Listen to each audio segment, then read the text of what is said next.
아이고 아버님 어머니 안녕하세요. 건강행복 채널 황닭TV입니다. 오늘은 어떤 궁금증을 풀어드릴까요? 알겠습니다 어머님 아버님. 오늘은 심장 때문에 가슴이 아픈 경우에 대해서 알려드리겠습니다. 이제 심장이 아픈 경우는 이제 크게 두 가지로 진단을 내릴 수가 있는데요. 이제 협심증이랑 심근경색입니다. 이제 관상동맥이라고 해서 심장을 먹여 살리는 혈관이 있어요. 거기에 이제 문제가 생긴 질환들인데요. 이 혈관이 좁아지거나 막히는 등의 문제가 생기는 것을 이제 관상동맥 질환이라고 합니다. 그것을 이제 두 개로 크게 나눠서 이제 협심증이랑 심근경색이라고 하는데요. 오늘은 협심증에 대해서 한번 알려드리겠습니다. 협심증은 관상동맥이 일시적으로 수축해서 짧은 시간 동안에라도 동맥이 좁아지면 생길 수 있는 증상입니다. 그리고 심장으로 가는 혈액이 감소하는 경우에도 생길 수가 있습니다. 그리고 빈혈이 있어서 산소를 운반하는 혈액의 능력이 떨어진 경우에도 협심증이 생길 수가 있습니다. 협심증은 고혈압, 당뇨, 고지혈증이 있는 경우 위험성이 높아집니다. 그리고 협심증에 가족력이 있거나 담배를 피우는 경우에도 위험성이 높아집니다. 어떤 증상이 있을 때 협심증을 의심해야 할까요?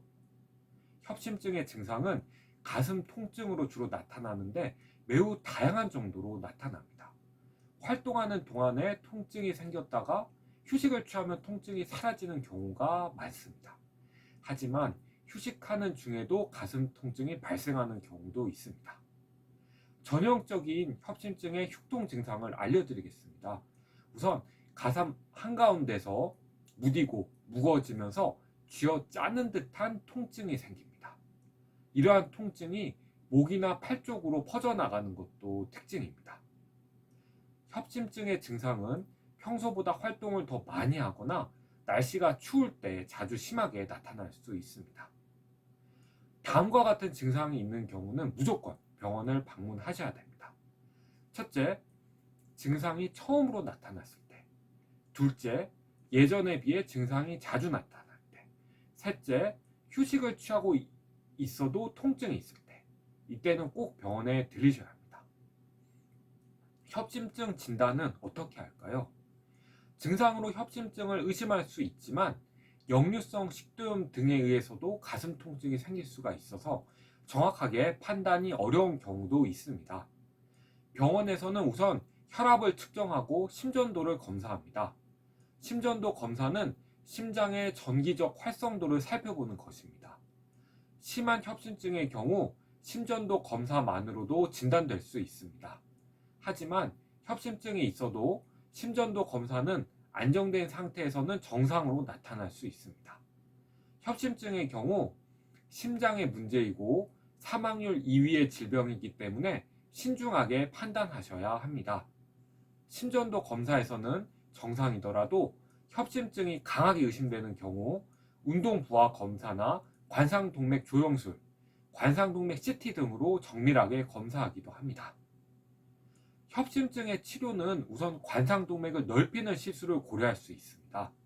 관상동맥 조영술 검사를 하였을 때 관상동맥이 좁아져 있고 시술이 가능하다고 판단되면 바로 시술을 시행하기도 합니다. 둘째로 약물 치료를 하게 됩니다.